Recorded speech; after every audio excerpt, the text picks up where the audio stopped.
So this is the office. This is as you come in through the door and you turn right into the office. And this wall here is a stud wall. And it looks as though this has just been created, because if you have a look at the floor here, you see the skirting boards are unpainted. And I think this is fresh paint and plaster. And this is the dining room here, which as you can see is quite narrow. It just feels like, So a family has been happy. it's like the office space. This was one room that's been halved in, that's been not halved, but actually 2/3 one way and 1/3 the other. And this is the living room off the dining room. And what you can see over here is the garden. There's a couple of tables out there. Very close neighbours right in front of you, and neighbours on the right hand side, which I'll send you some photos of. And neighbours around there, but a nice sized garden. Yeah. Well, no, so this is it. So she has a property to sell. Yeah. Oh, sorry. And this is the downstairs bedroom. And there's a room, a bay window that faces out to the front garden, and there's a driveway. And up there is where Anne and Scott live, just behind, between the two white houses. And this is the rest of the front garden. And you've got a little porch outside.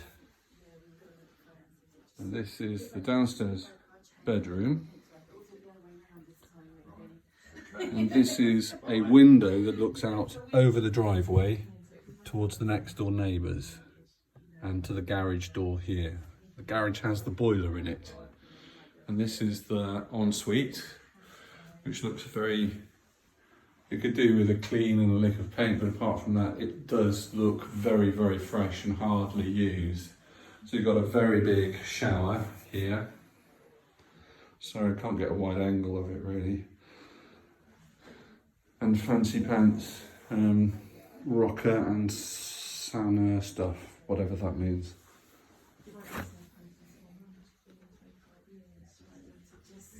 And this is the kitchen. So this is the route out to the back garden. And you've got wall and floor units. It's quite small, it's a sort of galley kitchen size, so I can close this door here. You've got the hob there. You've got a stainless steel sink, basin, whatever you want to call it here. Window, wall units here.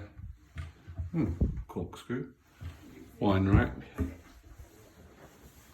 This looks like a, no, it's a CDA. I used to have one of those in York Street. They're very good. I guess that's a twin oven or a microwave oven. Fridge, freezer, but I guess you can put anything you want in. And that pretty much sums up the downstairs. And you get Anna with this house as well if you choose to one. And then this is the staircase going upstairs to the roof space, which is actually very spacious. It's really good, and you can see here's a pretty decent sized bedroom, double bedroom, plenty of space, lots of headroom, and a bay window looking out over the garden. And those are your neighbours. There's their garden on the left, looking down to the neighbours down there, and looking down, you can't quite see over there. And then off the landing here, it's a small landing, quite tight, but that does almost fit a chest of drawers. Over here, you've got an ensuite. So this, it's got a bath, it's got a shower. This is the hot water storage tank that stores water that's pumped in from the garage. from an oil-fired boiler in the garage, and that's the expansion cylinder up there. So it all looks in really good nick. It looks fairly new as well. That all looks pretty okay, it's a bit dated, but that can be changed if you want to. Through here gets you into the eaves. I'm afraid you can't really see. I've got some photographs that I can send you though. And then over this, yeah, that's about it up here. You've got Velux as well. So it's just 2 bedrooms, but it's 2 big bedrooms and an office. And it actually feels very nice. But you do have lots of very close neighbours. Right, I'm just going to show you the front. Blimey, I'll try not to trip over the step. That's more a sign of my infirmity than I've not been drinking, I promise you. So there's the next door neighbours, there's the garage and the car, and there you go, there's the house itself and the little front garden, so space for 2 vehicles, if not more, possibly a third one here where I'm standing. And that's down the road. It's very quiet. Just behind that white house is Anna and Scott's house. So that all works. And I think the roof looks great. The only one problem that I've seen is I'm just going to go out the back door. Apologies. Yeah, I am. I'm just being really pedantic because I'm good at that. It's my only talent. And here, out the back door, you've got, this is the garage, and in there's a little bit of damage to the roof where the ivy's coming, but that's very easy to repair, and the boiler is just about there. I'll show you some photographs of that. You can see the vent up there. This is a cornered off area where the bins are and where your oil tank is for your central heating, and that's where the ivy has crept in through the wall up there, but that's very easy to fix and there's no lasting damage, I think. Roof all looks really good. The roof conversion looks like it's been done fairly recently, probably within the last 10 years, I guess. And those are your neighbours in that direction. And your neighbours in that direction. So you do have a window overlooking the garden. And a window overlooking the garden up there. But apart from that, it all looks fairly secluded. This tree will obviously produce a lot of cover from those windows over there when it's in leaf, but the garage is the only thing stopping people from looking in, so there'll be no nude sunbathing. Yeah, do you know what? It's really nice.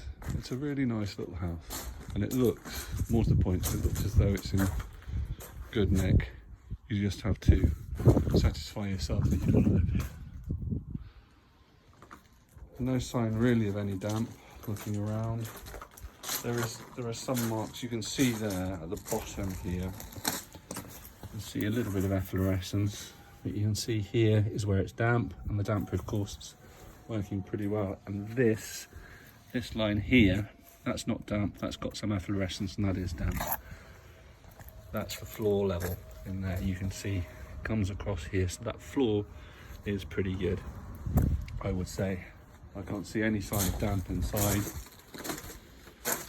There's some marks on the ceiling here which are a bit strange. I think they're from the kettle here, that when it was switched on and left running, the steam would gather up here and then just pool, and that's what's left this staining. This staining here. It doesn't look like it's dripped through from the other side, where you'd see a big pool and a tide mark. I would say that all the decorating is a bit tired. Could do with a slap of paint in places, but it's not terrible. And yeah, that's it. Signing off. Bye.